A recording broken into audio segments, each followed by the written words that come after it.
Hey, it's Vanessa, the Crafty Gemini. I post weekly videos right here on my YouTube channel, and in this video, I'm going to teach you how to arm knit this really cool infinity scarf.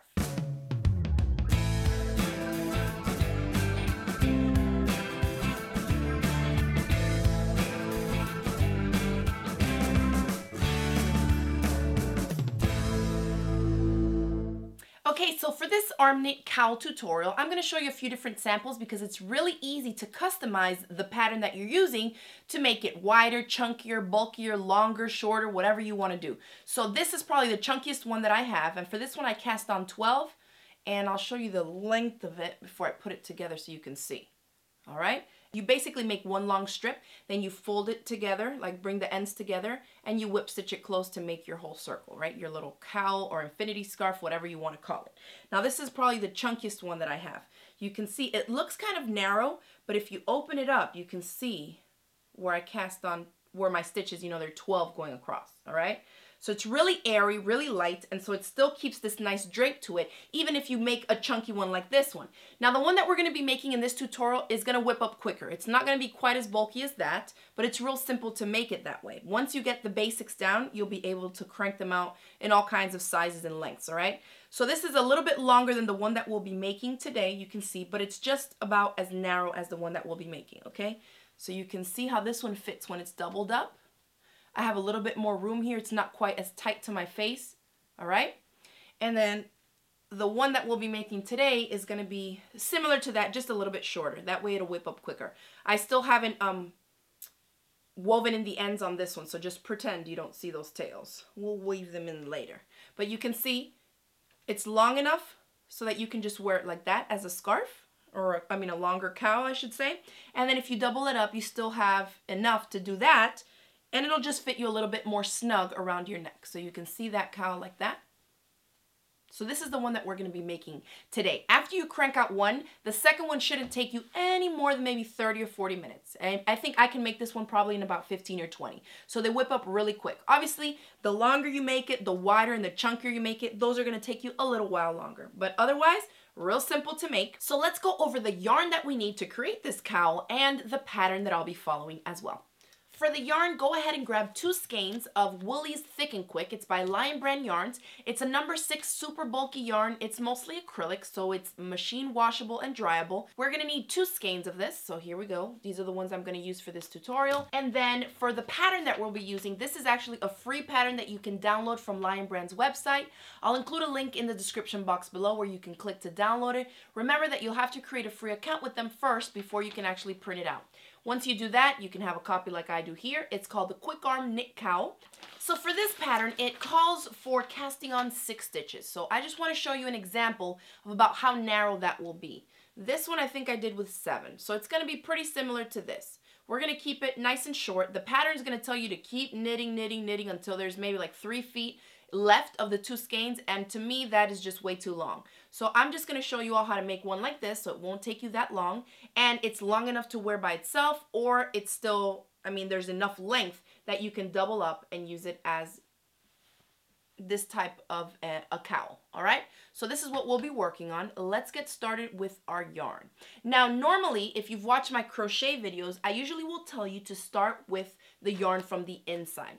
Now for this project, don't ask me how I know. I'm going to recommend that you start from the outside tail. So I can see this here, and I'm just going to pull this one out. And you can see that as I pull, it's unwinding it from the outside, as opposed to pulling that whole bulk thing that comes out from the inside. Don't do that. Just start from the outside. And we're going to do that to both of our skeins.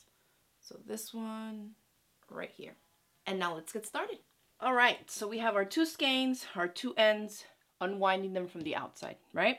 We're going to put 2 of these together because we're going to use 2 strands, right? One from each of the skeins, just as if it were one. So this is going to help us whip up the cowl quicker, and it's just going to add added texture. I'll show you on this one what that's going to do. Each one of these that are 2 together, you see how they're all 2 together? it makes the yarn even more bulky, so it whips up even quicker, okay? Instead of using just one strand. And it adds more body and texture, and overall, I think it just makes it look better. Anyways, and feel free to use 3 or 4 if you want to. You'll make a super bulky and chunky and super warm cowl if you do that. But this pattern just calls for 2 strands, so that's what we're gonna do here. I want you to grab both ends together on one side, and you're gonna measure just from holding from the tip of your finger all the way to your shoulder on this side. That's 1, and measure it 1 and 2. All right, so that's 2 arm lengths there. So it's about 6 feet. Okay, if you wanted to measure, you end up needing about 6 feet on that side. All right, now we're going to create a slip knot here to get started with our knitting. Palm face up on one hand, grab my yarn, wrap 1 full circle around my 4 fingers, bring my fingertips towards my palm. The one I'm holding here, I'm going to tuck it under and pull it up as a loop. So this is the top part of my slip knot. If I take my hand out and I pull on these 2 tails, now I have a slip knot, and this is what we need to get started. Now, to make sure that you've done the slip knot correctly, you can always just test it out.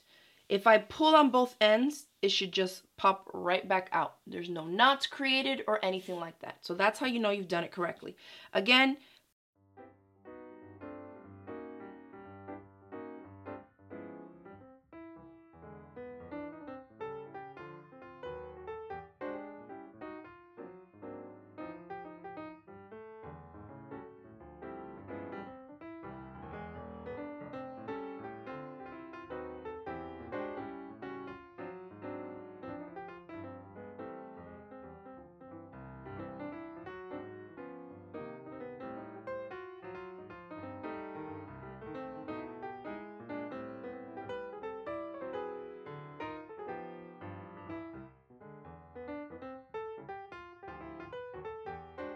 so this is really loose, you can see that. So go ahead and tighten it just by tugging on the tails here.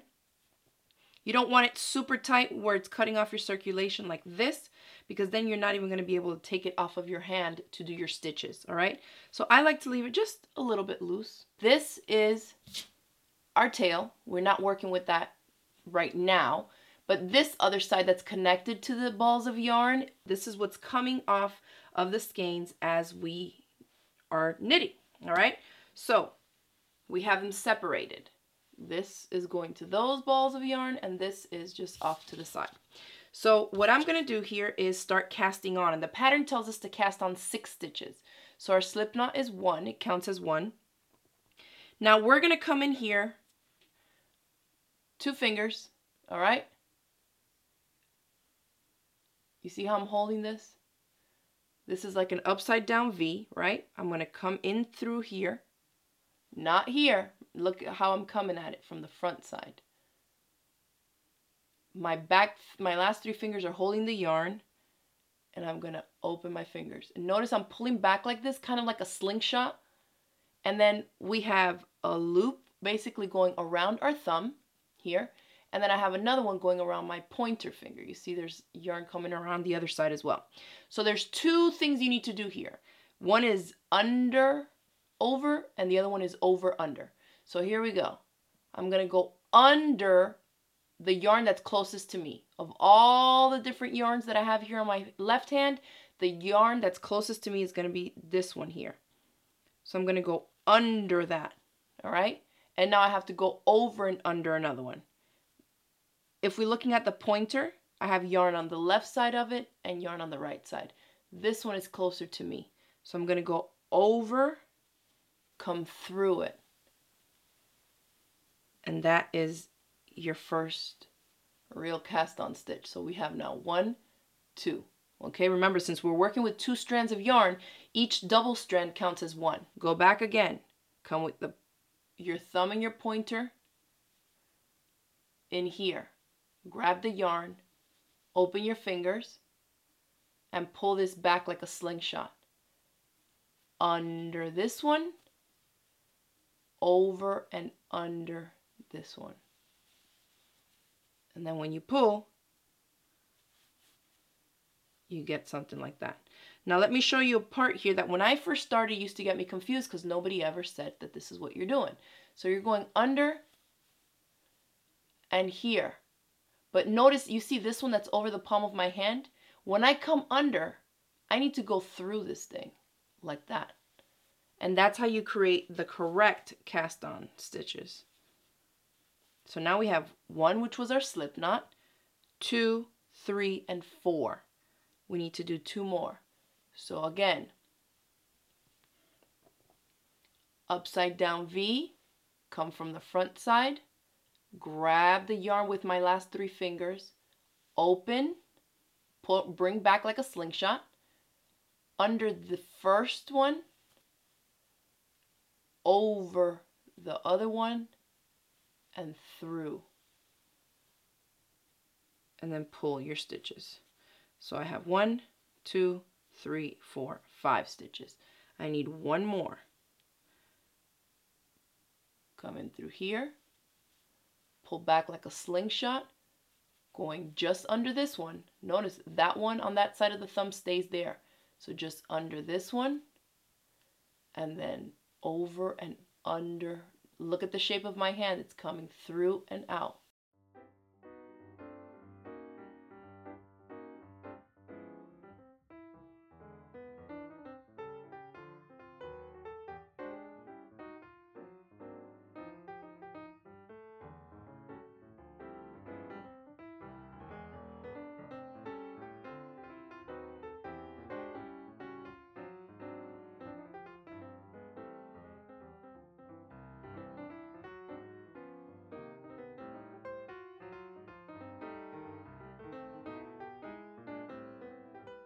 So here are our 6 cast on stitches.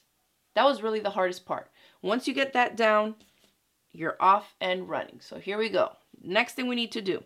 The one hand that has all our stitches on it already is the one that we're going to be holding. Notice again, this is my tail. I'm not doing nothing with that. I'm holding the working yarn, the yarn that's coming off of my 2 skeins. So I'm holding it now in this hand because this is the one that has all the stitches. Now I'm going to grab my first stitch, and remember we're calling this 1 stitch, but it's doubled up because we're using 2 strands of yarn. And I'm just going to pull it off of my hand. I'm holding my working yarn, and you see now I created a kind of a loop here, and now I slip my hand through this loop. And now let me tug on this a little bit and tighten it up. Okay? This tail that's off here to the side, don't worry about it yet. We're not doing anything with that. So here I've now brought my stitches over to this side.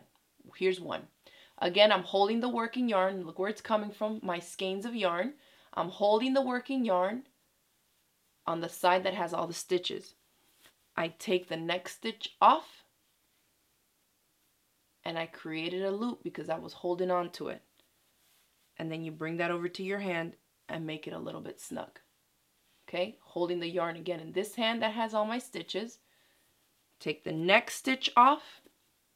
I'm still holding on to this yarn, and I've created a loop.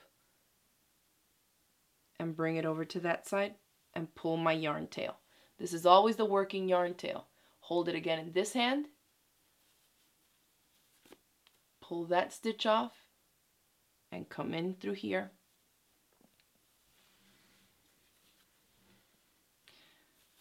This is my 5th one. Hold it again in this hand. Remember, the yarn you have to be holding in the one hand that you're taking the stitches off of so that you can create the loop here to then drape the next hand over. And here is my first row of stitches. You can yank on them a little bit. So now all my stitches are on this arm. So I'm holding the working yarn on this arm. Now I'm going to take the first stitch off. And here I was holding it, so I still have that. And there's a few different ways you can come in from the front, you can come in from here. And I've done it both ways. I don't see a significant difference, so just do whichever way you want. Again, I have to hold the working yarn in my hand that has all the stitches. Pull this one off, my loop here, put my other hand in, and tug. Next stitch off, slip my hand in that. Take the next stitch off. I'm holding my yarn here, and when I come up, I have a loop to enter my other hand in through. Again, I'm holding with the yarn that has, I'm holding the working yarn in the hand that has the stitches I'm working with right now. So I take it off and slip my hand through the yarn loop that I'm holding. Last stitch on this side, and here's my loop. Put my arm in. So again, I'm holding the working yarn in the hand that has the stitches on it that I'm going to start taking off, okay? So take off the first one. I've created a loop, slip my hand in, and tighten it up. Yarn goes in this hand again, okay? Take the next stitch off, slip my hand in the loop that I was holding, and snug that up a little bit. Holding the yarn here, slip this off. The yarn I was holding, I created a loop, stick my hand in through that one, and then just continue to do that till you get your desired length. And you can see, I mean, I don't even have to think about it anymore. And you'll get there. Just keep working at it. So that's the same pattern that you just got to keep repeating and repeating until you get the length that you want. So I'm just going to keep working at this, and then I'm going to stop where I think I like the length. So I'll meet you back here in a little bit. Let me just keep working on this.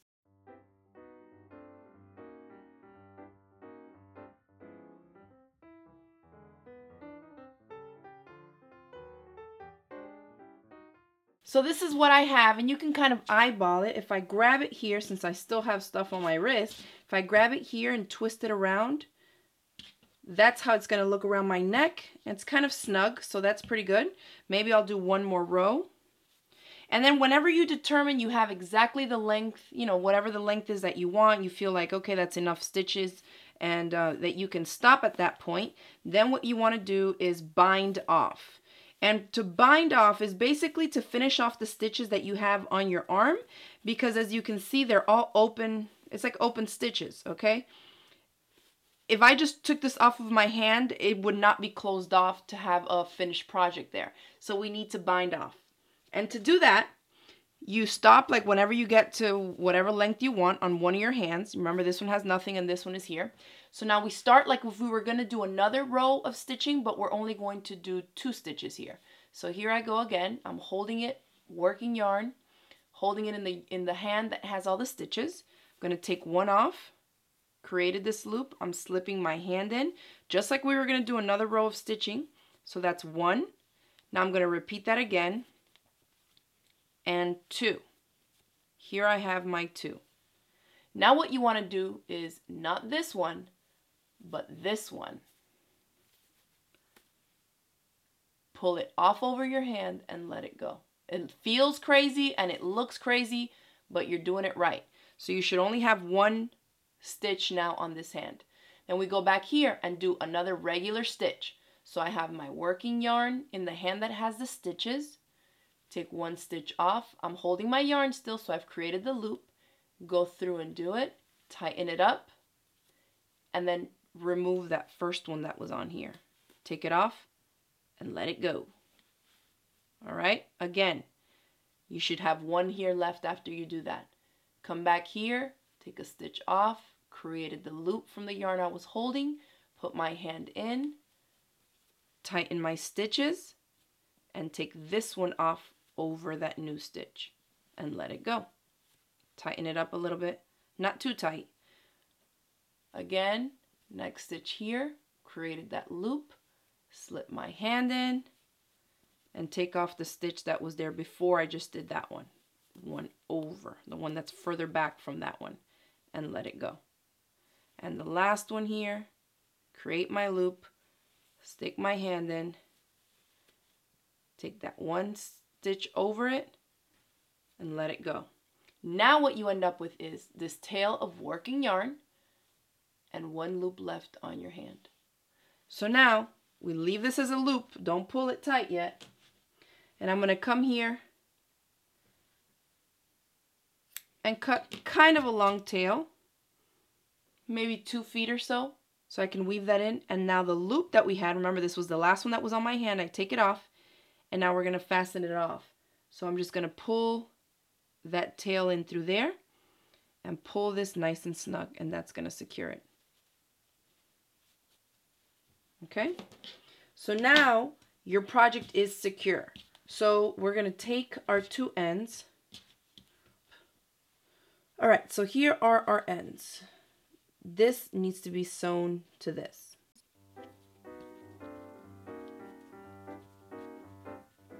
When you get to the end, you're going to want to make a little knot just to help secure everything in place. All right, so we have that. Now I can cut more off of this and go back and weave in these ends. And now you can try to weave these in by hand, one at a time, and kind of just tuck them under, over, under different spots and places like that. Or you can also, you know, if you crochet or you knit and you have a tapestry needle, you can use that as well. I'm just going to hide it under a few more places here and then just cut the tail finally. So that's one. Now repeat that to the next one. And then you're going to do the same thing to these two down here. All right. So that's it, guys. We're done with our quick arm knit cowl. You can see it's just long enough for me to double up, which is the way I prefer to wear it around my neck. And I wanted to show you how much yarn I have left from the two skeins after creating this cowl. I think you'll be surprised actually, because there's quite a bit left and you can definitely crank out another one from this. So it's not just one that you can make from the two skeins. This stuff is pretty bulky and a lot of it comes in each skein. So you'll have enough to make at least two in this size, as long as they're pretty narrow and not too long. But I also wanted to show you a different one, because remember, this one we just cast on 6 stitches, so it's pretty narrow. Our fabric is not that wide. Now, from the two skeins, I also created this chunkier one, and the fabric on this is a lot bulkier and wider because I cast on 12 stitches. So it's pretty much twice as wide as the one I just created in the video tutorial for you all. And you can see how this one fits. A lot chunkier, so it's a lot warmer. Okay, and this one, I still had yarn left. This is what I had left after creating this really chunky one. So my daughter's 3, and I can definitely crank her out one little cowl out of this, probably even one for myself out of what I have left over. So there is quite a bit of yarn on these two skeins, all right? So just keep that in mind. And now, thanks to our friends at Lion Brand Yarns, we are hosting a giveaway as well. So 2 of you lucky viewers out there are gonna win 2 skeins each of the Lion Brand Wool Ease Thick and Quick in this gorgeous purple color called Fig. And I already have the yarns here, so I'll be shipping them out to you myself, so you know what that means. This giveaway is open to all my international viewers. The link to enter the giveaway is included in the description box below, so click on that to head over to my website, and then all the details will be there on how you can enter to win the 2 skeins of yarn. Thanks again for watching. I hope you enjoyed this video tutorial. If you did, make sure you hit the video with the thumbs up below, share it across the different social media sites. If you give the product a try and you upload a picture to social media, tag me on it. You can find me on Instagram at Crafty Gemini, and definitely post those pictures to my Facebook page, because I love to see what you're out there making from the Crafty Gemini tutorials. Thanks again for watching, and I'll see you all next time.